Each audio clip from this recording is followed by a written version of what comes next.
Yo, how's it going, guys? It is Arakafaka back at it again with another Apex Legends video, and today I'm gonna be getting into the free tips I've used to gain RP over the past week. I'm officially at 18.4k RP. I was at the beginning of this split at like Platinum 3 or something, and I've farmed around 7 to 8. I don't even know how much. I think I'm at like 7k RP plus in the past week and a half, and I'm going towards Predator. So I'm gonna give you the free tips that I've used to farm RP constantly. If you want to see how much RP I have been gaining and consistently, you could go on Apex Tracker, type of YouTube Rakafaka, and you can actually click on matches and you can see how much RP I've been gaining. So if that's all the evidence you need, let's get straight into this video. And if you do enjoy this sort of video, smash the like button, hit the subscribe button, turn on those notifications, and let's get straight into it. So the first tip that I would suggest everyone uses is having a landing spot, a specific place that you always land every game to make your life easier. It makes your team's life easier, it makes everyone's life easier, because it means you have muscle memory of what to do. You just look, it's simple. You can take a fight, early game. For me, I like to land staging. I think staging is an extremely underpopulated place. It has good loot, and it has survey beacons majority of the time. Sometimes you get a little team going there, and most of the time, not being cocky, most of the time the team that lands staging usually isn't the best, because staging's loot isn't top tier. It gives you some good loot, but it isn't insane loot. So landing staging for me has been successful. Also, an early game, you guys want to understand how to take that 3v3 very easy. For me, staging 3v3 is pretty simple.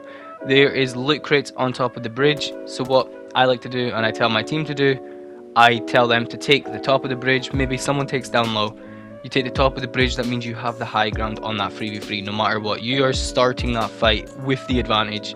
No matter what guns you get, no matter what anything, you're starting that fight with the advantage just because you have the high ground and you can shoot down on them when they're looting. So let's get straight into this mid game. For me, I think mid game is the most important part of Apex, deciding on what to do, where to go, and how to play it. For me, mid game in a way is quite easy. If you've learned the zones, I think mid game is easy. The way I like to play for the win. I've been playing for the win is just the most beneficial and easiest way to gain RP. You don't need to play as much. Some people play for 9 hours, 10 hours, and everything like that. But if you can play for the win consistently, getting 250s, I mean, you're going to gain a lot of RP.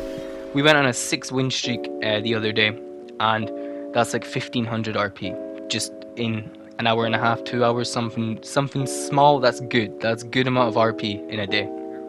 So with mid game, you need to understand what zones you need, and to be honest, the best way to do that is play a beacon character. If you can play the beacon character and learn a zone, you're pretty much chilling. Anyway, so what you need to do is you need to learn where to go and how to play that zone, and the zones usually on Waddle's Edge are pretty similar.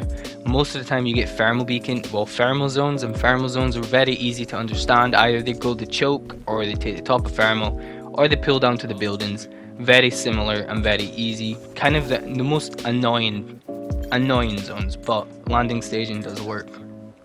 So what you want to do is you need to learn how to take those 3v3 fights mid game, smart fights. You need to understand that there is teams in the lobby that are looking to third party. To take a third party fight, that's the easiest way to gain KP in the mid game.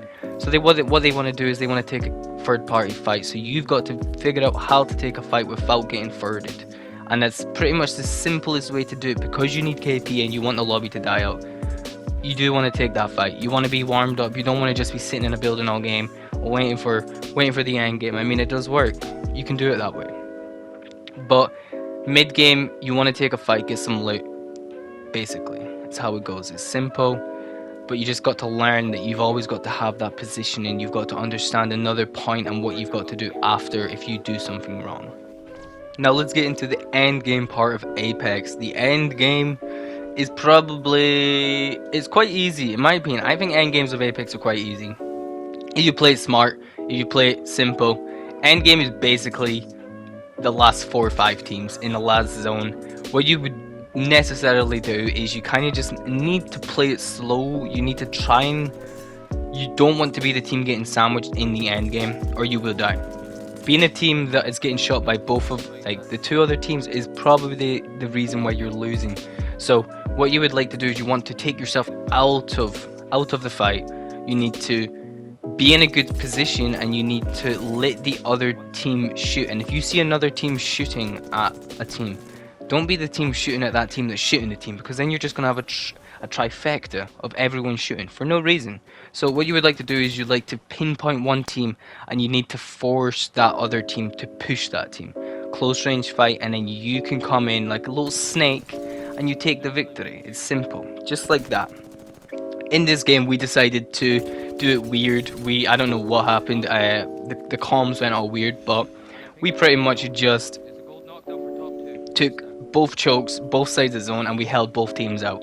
I was on my own at the top of the hill, and Max and Julian were at the bottom of the hill holding the other teams out. So we were pretty much holding 2 teams off, well, 3 teams off I think it was, as different people. But that's pretty much what it was.